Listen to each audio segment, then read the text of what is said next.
Hey guys, welcome back to my channel. నేను Indian vlogger banana milk shake. First blending jar తీసుకొని blending జార్లో డైరెక్ట్గా bananas peel తీసి slices లాగా cut చేసి వేసుకోండి. ఒక 2 బనానాస్ అయినా తీసుకొని అలా ఎవ్రీ టైం కాకుండా ఒక మంత్లీ 3 టైమ్స్ అయినా ఇలా బనానా మిల్క్ షేక్ తాగండి. హెల్త్కి మంచిది అండ్ వెయిట్ లాస్ అయినా వెయిట్ గెయిన్ అయినా అన్నిటికీ మంచిదండి. ఎనర్జీ బూస్టప్ అవుతుంది తొందరగా క్విక్గా.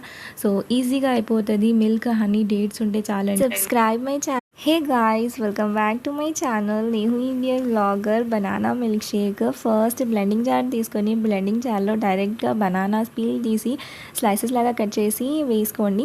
ఒక 2 బనానాస్ అయినా తీసుకొని అలా ఎవ్రీ టైం కాకుండా ఒక మంత్లీ 3 టైమ్స్ అయినా ఇలా బనానా మిల్క్ షేక్ తాగండి. హెల్త్కి మంచిది అండ్ వెయిట్ లాస్ అయినా వెయిట్ గెయిన్ అయినా అన్నిటికీ మంచిదండి. ఎనర్జీ బూస్టప్ అవుతుంది తొందరగా క్విక్గా. సో ఈజీగా అయిపోతుంది. మిల్క్ హనీ డేట్స్ ఉంటే చాలండి.